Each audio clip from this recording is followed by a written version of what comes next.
जय Hind and hello guys, स्वागत है आपका आपके अपने YouTube चैनल ज्ञानदे होस्ट में। और इस वीडियो में मैं आपको बताने वाला हूं केंद्रीय विद्यालय क्लास 2 एंड जो ऊपर की क्लास है उनके एडमिशन फॉर्म के बारे में कि कैसे आपको ये फॉर्म भरना है। गाइस ये फॉर्म आपको ऑफलाइन वे में भरना है और इसको भरने के बाद में जिस भी केंद्रीय विद्यालय में आपको एडमिशन लेना है, जिसके लिए आप अप्लाई कर रहे हैं, वहाँ पर जाकर के आपको इसको जमा करना होगा बाई हैंड। तो आपको इस वीडियो के अंदर पूरा प्रोसेस बताया जाएगा कि एप्लीकेशन फॉर्म आपको कैसे मिलेगा, कहां पर क्या जानकारी भरनी है और कैसे फिर आपको ये डॉक्यूमेंट वहां पर जो कि आपका एप्लीकेशन फॉर्म है जमा करना है। तो वीडियो को आपको पूरा देखना है, बिना स्किप किए, नहीं तो आपसे कोई ना कोई मिस्टेक हो जाएगी। अब चलिए शुरू करते हैं। अगर आपने अभी तक वीडियो को लाइक नहीं किया तो फटाफट से वीडियो को लाइक कर दो और चैनल को सब्सक्राइब करके बेल आइकन ऑन कर लो। और पहले आपको वीडियो को पूरी देखनी है, उसी के बाद में जो आपका सवाल है वो आप करना, क्योंकि अगर आपने पहले ही सवाल कर लिया तो क्या पता मैंने वीडियो के अंदर आपके सवाल का आंसर ऑलरेडी दे दिया हो, इसलिए जानकारी आपको यहां पर मैं कह रहा हूं। तो वीडियो को डिस्क्रिप्शन में जो मैंने लिंक दिया है हमारी वेबसाइट का है, ये आप ओपन करेंगे तो आपके सामने इस फॉर्म की जानकारी आएगी। जो आपकी क्लास फर्स्ट के फॉर्म निकले हुए हैं, इसके फॉर्म भरने की लास्ट डेट 15 अप्रैल 2024 है, जो कि आप ऑनलाइन वे में भर रहे हैं। पर जो आपकी क्लास 2 एंड ऊपर की क्लास हैं उनमें एडमिशन लेने के लिए आपकी लास्ट डेट 10 अप्रैल 2024 है, यानी कि आपके पास काफ़ी कम समय है इसको भरने के लिए। तो आप यहाँ पर आइए और आपको यहाँ पर जानने को मिलेगा कि कौन सी क्लास के लिए जो मिनिमम एज लिमिट है वो कितनी है और मैक्सिमम एज लिमिट कितनी है, ये सब आपको यहाँ पर दी गई है। क्लास 1 की देख सकते हैं और फिर क्लास 2, 3, 4 ये आप यहाँ पर आगे तक सभी देख सकते हैं। इसके बाद आप यहाँ पर आएंगे और आपको इंपॉर्टेंट लिंक के सेक्शन में यहाँ पर देखने को मिलेगा apply offline class 2 and above. तो आपको यहाँ पर इसके ऊपर क्लिक करके ये जो एप्लीकेशन फॉर्म है ये डाउनलोड कर लेना है। और डाउनलोड करने के बाद में आपको इसको A4 साइज का जो पेपर है उस पर रंगीन में प्रिंट कराना है, यानी कि कलर आपको इसको प्रिंट कराना होगा। 2-3 फोटोकॉपी करा करके ले आइए, ताकि अगर कहीं पर लिखने में गलती हो जाए तो आप नया फॉर्म इस्तेमाल कर ले। ये आपको करा लेना है। अब इसके बाद में गाइज ये आपने प्रिंट करा लिया, अब आपको कहां पर क्या जानकारी भरनी है वो आपको यहां पर जान लेना है। तो सबसे पहले यहां पर आप देख लीजिए, ये एप्लीकेशन फॉर्म आपका हिंदी और इंग्लिश दोनों लैंग्वेज में है। जिस लैंग्वेज में आप भरना चाहे भर सकते हैं। तो चलिए अब इस फॉर्म को भरना शुरू करते हैं। तो सबसे पहले आपको यहां पर दिया केंद्रीय विद्यालय, तो आपको कौन से केंद्रीय विद्यालय में अप्लाई करना है। मैंने जो लिंक दिया है वीडियो के डिस्क्रिप्शन में, यही आप ओपन करेंगे तो इंपॉर्टेंट लिंक के सेक्शन में यहां पर आपको लिस्ट ऑफ केवी यानी कि केंद्रीय विद्यालय देखने को मिलेगी। ये लिस्ट आपको ओपन करनी है या फिर डाउनलोड कर लेना है। एंड डाउनलोड करने के बाद में इस तरह से आपके सामने ये लिस्ट आ जाएगी, जहां पर गाइज आप देख सकते हैं कि नेम ऑफ केवी यानी कि केंद्रीय विद्यालय का कोड और फिर उसकी स्टेट। तो इसमें से यहां पर आपको देख लेना है कि कौन से के लिए आपको अप्लाई करना है। जैसे कि यहां पर नेम ऑफ केवी, अगर आपको आगरा नंबर फर्स्ट AFS इस पर अप्लाई करना है तो आप वहां पर वो लिखेंगे। और या फिर आपको चेन्नई में नंबर 2 पोर्ट ब्लेयर इसके लिए अप्लाई करना है तो आप वो लिखेंगे। तो बेसिकली कहने का मतलब ये है कि जिसके लिए भी अप्लाई करना है वो आप यहां पर लिखेंगे। जैसे कि अगर आपको यहां पर मेरठ में अप्लाई करना है तो इस वाले में तो आप मेरठ DL यहां पर लिख देंगे केंद्रीय विद्यालय के सामने। फिर आएगा रीजन, तो रीजन आपका यहां पर इस तरफ है ही, जो कि आपका आप देख सकते हैं एक तरफ है आपका नेम ऑफ केवी और पहले दूसरे नंबर पर रीजन। तो आपका जो भी रीजन है वो रीजन आप यहां से देख करके भर देंगे। जैसे कि मैंने अगर यहां पर 16 पॉइंट में मेरठ DL केंद्रीय विद्यालय के नाम के अंदर लिखा है तो उसका रीजन यहां पर है आगरा। तो आप यहां पर इसी प्रकार से उसका जो रीजन है वो यहां पर लिख देंगे इस लिस्ट को चेक करने के बाद में।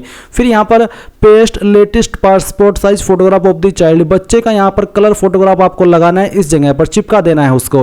फिर आएगा क्लास, तो किस क्लास के लिए वो अप्लाई कर रहे हैं एडमिशन लेने के लिए, 2, 3, 4, 5, 6, 7 जो भी है वो आप यहां पर लिखिए। फिर आता है रजिस्ट्रेशन नंबर, रजिस्ट्रेशन नंबर आपको ब्लैंक छोड़ना है।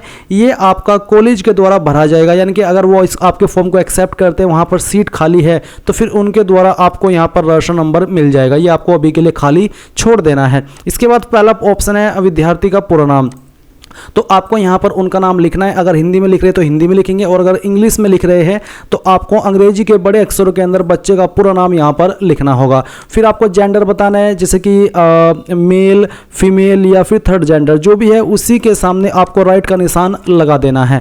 फिर डेट ऑफ बर्थ आती है तो डेट ऑफ बर्थ आप यहां पर लिख देंगे। जैसे कि मान लीजिए डेट ऑफ बर्थ है 02 और फिर इसके बाद में 05 और जो भी ईयर है वो यहां पर आप एक बॉक्स के अंदर एक वर्ड लिख देंगे। और फिर यहां पर आपको बोला है शब्दों में, में।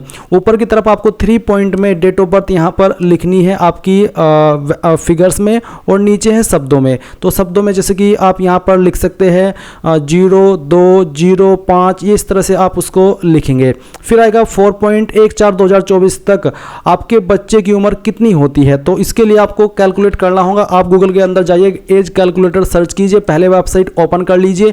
यहाँ पर आपको डेट ऑफ बर्थ ऊपर की तरफ सिलेक्ट करनी है। जैसे कि मैं एग्जांपल के लिए यहाँ पर ये जो डेट ऑफ बर्थ है वो भर रहा हूँ। मैं इसको यहाँ पर ये कर देता हूँ 15। इसके बाद हमको ये 1 अप्रैल तक काउंट करनी है, तो आप 1 अप्रैल 2024 करेंगे और कैलकुलेट के ऊपर क्लिक करेंगे। इसके बाद जो एज निकल के आएंगे जैसे कि 8 ईयर 11 मंथ 29 डेज, तो इस प्रकार से जो भी आपकी एज निकल के आती है आपके बच्चे की, वो आपको यहाँ पर लिखनी है।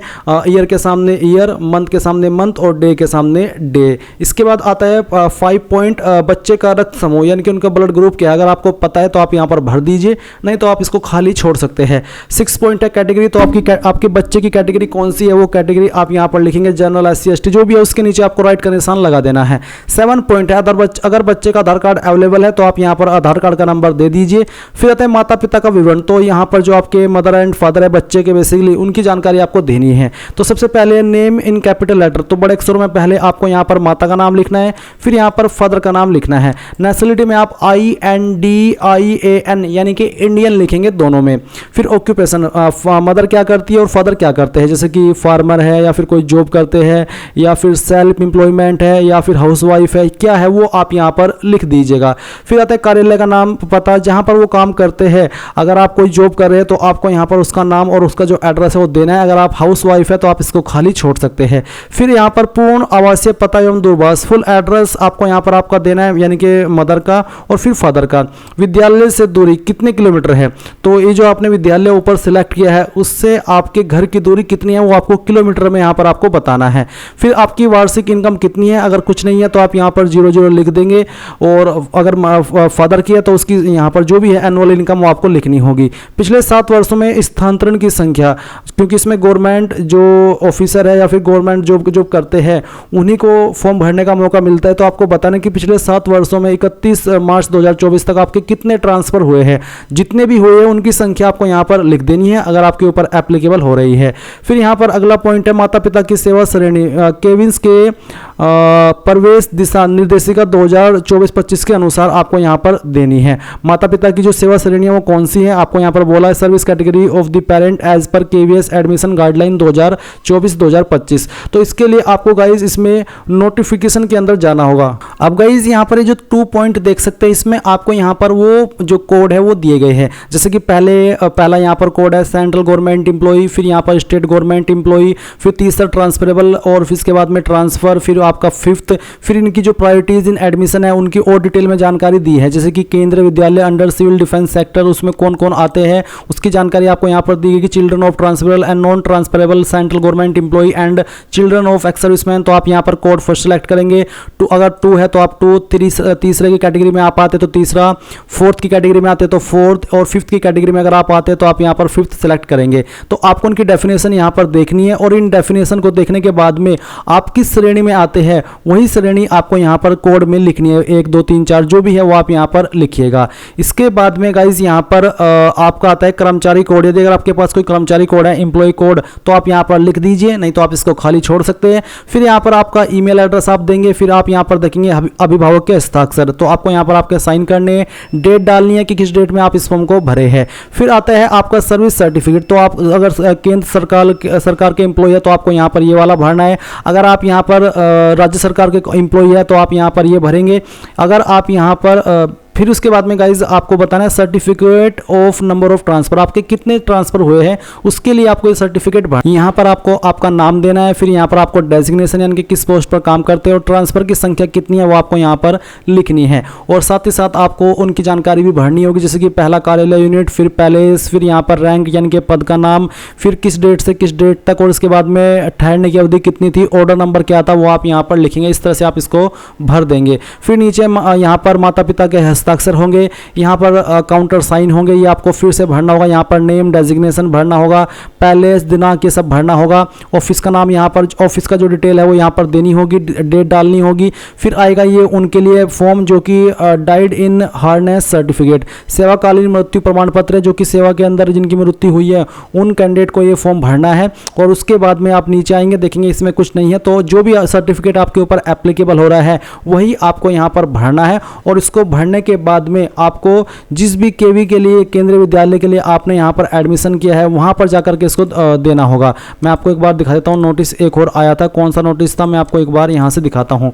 ये वो नोटिस है जिसमें कि आपको बोला है कि registration for fresh candidate class 2 and above will be started from 1 अप्रैल, जो कि सुबह 8 बजे से 10 अप्रैल 2024 तक चलेंगे, अप टू 4 PM।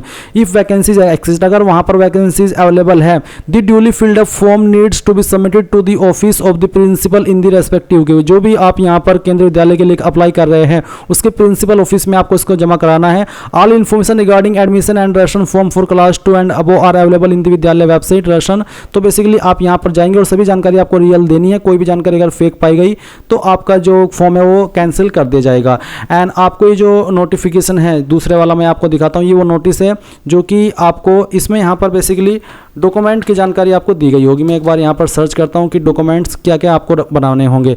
यहाँ पर क्लास फर्स्ट के लिए डॉक्यूमेंट्स दिए गए हैं। इसके अलावा आप यहाँ पर थोड़ा सा नीचे आएंगे तो आपको जानने को मिलेगा कि कौन कौन से डॉक्यूमेंट्स आपको यहाँ पर तैयार रखने हैं। तो आप यहाँ पर देख लीजिए डॉक्यूमेंट के सेक्शन में ऊपर की तरफ तो आपको यहाँ पर क्लास फर्स्ट के लिए जानकारी दी है, और फिर यहाँ पर फॉर बोला है कि for other classes the date of birth recorded in the transfer certificate issued by a school recognised by the state education department would be accepted. साथ ही the original certificate of date of birth should be returned to the parent after verification. Admission up to class 8 may be granted without any school transfer certificate provided the child is otherwise is eligible and his birth certificate has been issued by a government body। तो आप यहाँ पर ये पढ़ लीजिएगा and इसमें जो documents आपको बोले हैं और जो आपके ऊपर एप्लीकेबल हो रहे हैं वो डॉक्यूमेंट्स आपको लेकर के जाने हैं एंड बाकी आपको फिर बाद में बता दिया जाएगा। अगर आपका वहाँ पर ये जो फॉर्म है वो एक्सेप्ट हो जाता है, वहाँ पर सीट्स अगर खाली है तो आपने पूरी जानकारी यहाँ पर इसके बारे में जान ली है। अगर कोई सवाल डाउट रह गया तो आप कमेंट के माध्यम से पूछ लीजिएगा, और अगर आपने वीडियो को अभी तक लाइक नहीं किया कर दीजिए। And thanks for watching. जय हिंद।